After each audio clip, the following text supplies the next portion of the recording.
தமிழக அரசுக்கு இன்று 3 சவுக்கடிகள் கிடைத்திருக்கின்றன.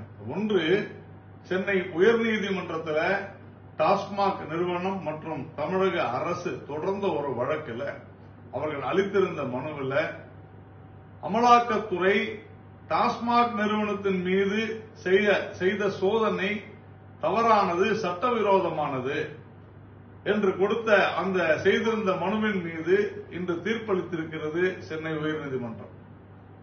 அமலாக்கத்துறையினுடைய சோதனையில் எந்த சட்டவிரோதமும் இல்லை. அமலாக்கத்துறை சோதனைக்கு உறுதியாக தமிழக அரசும் டாஸ்மாக் நிறுவனமும் ஒத்துழைக்க வேண்டும். பெண்களை அவர்கள் ஹாரஸ் செய்தார்கள், அதாவது அதிக நேரம் வைத்திருந்தார்கள், அதனால இது தவறானது என்றெல்லாம் சொல்லியும் கூட அதெல்லாம் அந்த காலத்து விஷயம் பேசாதீங்க அப்படின்னு தெளிவா சொல்லி முழுமையான விசாரணைக்கு ஒத்துழைக்க வேண்டும். இதிலே ஊழல் நடைபெற்றிருக்கிறது ஏன் என்று நீங்கள் ஒப்புக்கொள்ளுங்கள், இல்லை என்றால் ஒத்துழையுங்கள் அப்படின்னு ரொம்ப தெளிவா சொல்லியிருக்கிறாங்க. முதல் சம்மட்டை அடி இன்று காலையில். இரண்டாவது, அமைச்சர் பொன்முடி அவர்கள் மீது காவல்துறை வழக்கு பதியாதது ஏன்?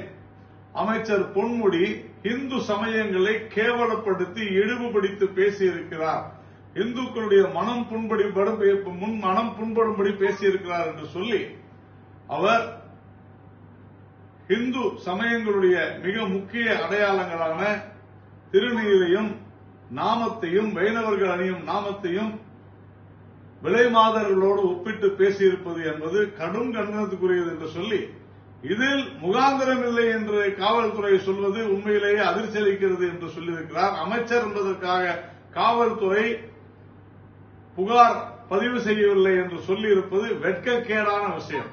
இதைவிட இந்த அரசாங்கத்திற்கு ஏதாவது வெட்கம், மானம், சூடு, சுரணை இருக்குமா என்று தெரியவில்லை. உடனடியாக அமைச்சர் பொன்முடி அவர்கள் பதவி விலக வேண்டும், அல்லது முதலமைச்சர் திரு ஸ்டாலின் அவர்கள் அமைச்சர் பொன்முடியை அந்த அமைச்சர் நீக்க வேண்டும். இது உண்மையிலேயே திராவிட மாடல் என்பது இதுதானா? வெட்கக்கேடானதுதான் திராவிட மாடலா? மூன்றாவதாக, இன்றைய தினம் உச்சநீதிமன்றம் நாங்கள் உரிமையின் அடிப்படையில் தான் செந்தில் பாலாஜிக்கு ஜாமீன் அளித்தோம் என்று சொல்லிவிட்டு, செந்தில் பாலாஜி வரும் திங்கட்கிழமைக்குள்ள அமைச்சர் பதவி வேண்டுமா அல்லது ஜாமீன் வேண்டுமா, விடுதலையாகி வெளியே இருக்க வேண்டுமா என்று கேட்டிருக்கிறது.